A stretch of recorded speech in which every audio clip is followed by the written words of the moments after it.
Scotland's former First Minister Nicola Sturgeon has been arrested by police investigating the finances of the ruling Scottish National Party. EC President Ursula von der Leyen leads a European delegation to Tunisia, offering economic aid in return for migration controls. Firefighters from around the world arrive in Canada to help tackle out-of-control blazes that officials warn could last all summer.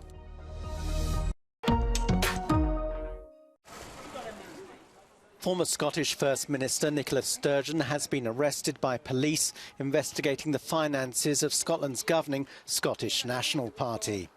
Her arrest follows that of her husband, former SNP Chief Executive Peter Murrell. The investigation is thought to centre on the use of party money for inappropriate purposes and a lack of transparency. Sturgeon has repeatedly denied that her resignation in February had anything to do with the developing police inquiry. Thank you so much.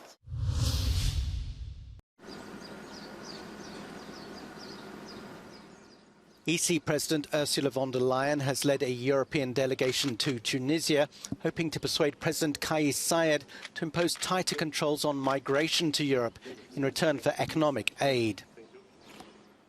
Italian Prime Minister Giorgia Meloni and Dutch Prime Minister Mark Rutte were in the team sent to Tunisia. The EU says it's willing to offer €900 million in economic aid as part of a 5-point programme that includes support halting illegal immigration.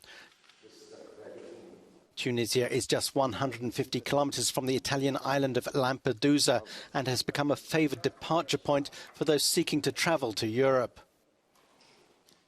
But President Saied has said he is unwilling for Tunisia to act as the continent's border guard.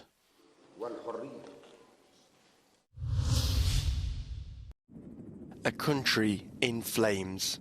New and intensifying wildfires are forcing thousands of people to be evacuated across Canada as the country battles out-of-control blazes that officials warn could last all summer. Nearly 18,000 square miles have burned since the beginning of the year, which authorities say serves as a stark reminder of the devastating effects of climate change.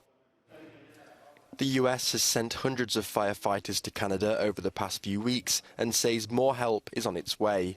That includes fleets from further afield, including South Africa, Australia and New Zealand. European Commission President Ursula von der Leyen said on Thursday that France, Portugal and Spain were sending at least 280 firefighters to Canada. More than 111 million people in the US have been under air quality alert since Thursday due to the fires. The wildfire smoke from Canada was also detected thousands of miles away in Norway. Former US President Donald Trump made his first appearance since his federal indictment on Saturday. Speaking to Republican audiences in Georgia and North Carolina, Trump looked to rally supporters to his defense by dismissing the charges brought by the US Justice Department. The ridiculous and baseless indictment of me by the Biden administration's weaponized Department of Injustice will go down as among the most horrific abuses of power in the history of our country. Many people have said that. Democrats have even said it. This vicious persecution is a travesty of justice. It comes as federal prosecutors unsealed a wide-ranging indictment of Donald Trump on Friday. They accuse the former president of endangering national security by keeping top-secret nuclear and defense documents after leaving the White House. Trump denies any wrongdoing. People across Europe and beyond took part in annual Pride parades over the weekend in a celebration of LGBTQ rights, achievements and communities. In Rome, campaigners took to the streets and called out what they see as attacks on the community under Prime Minister Giorgia Meloni's government. In Tallinn, paraders took to the streets once again after a 6-year break, under the motto "One for all and all for equality." Earlier this month, Prime Minister Kaja Kallas tabled a bill to legislate marriage for gay couples. And across the sea in Washington, US President Joe Biden hosted the largest Pride event to be held at the White House.